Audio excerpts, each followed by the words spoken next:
The work you were born to do isn't probably something you're going to find in the Sunday Times newspaper ads or the Evening Standard or anything like that. You know, it's not so much of a job; it's more of a way of being. So I think the work we're born to do is in everybody's hearts. I think everybody is born into this life with a dream of what they could become in this life. So I think you're not going to find it out there. You're going to find it in here. I think you find it through inspiration. It's the thing that would most inspire us.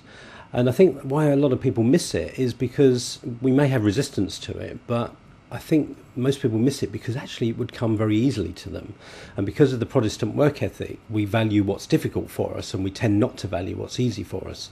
So I think most people miss the work we're born to do because it's so easy. It's like, well, I could do that, so it's no big deal. So it's something that often will come quite naturally to us, that we'll just love to do and we're inspired to do it. And I think a lot of people miss that because it feels like cheating. It's like, well, I'm not suffering, so that can't be work.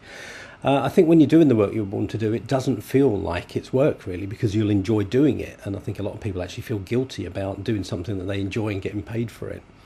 I think the work we were born to do kind of uses the best of us. I think so many of us are taught to keep trying to rectify our weaknesses and ignoring our strengths. And for me, the work we're born to do is about discovering what our strengths and our particular unique gifts and talents and passions are, and playing to them, and just kind of covering as much as possible the things that we're not good at and letting somebody else deal with them, because somebody else would probably love to do what we're not good at doing.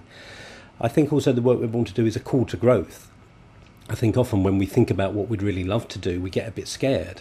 I know when I was back in the corporate world 20 years ago, I used to sell computers, and I'd got to the place where I figured out I wasn't put on this planet to sell computers to banks. But, when I started asking myself the bigger question of, well, what would I love to do? What's the work I was born to do? The answer came to me to inspire people, to be creative, to teach, maybe even to write books. But I was a computer salesman from Essex, and I kind of said to myself, who am I to do anything like that? People like me don't do things like that.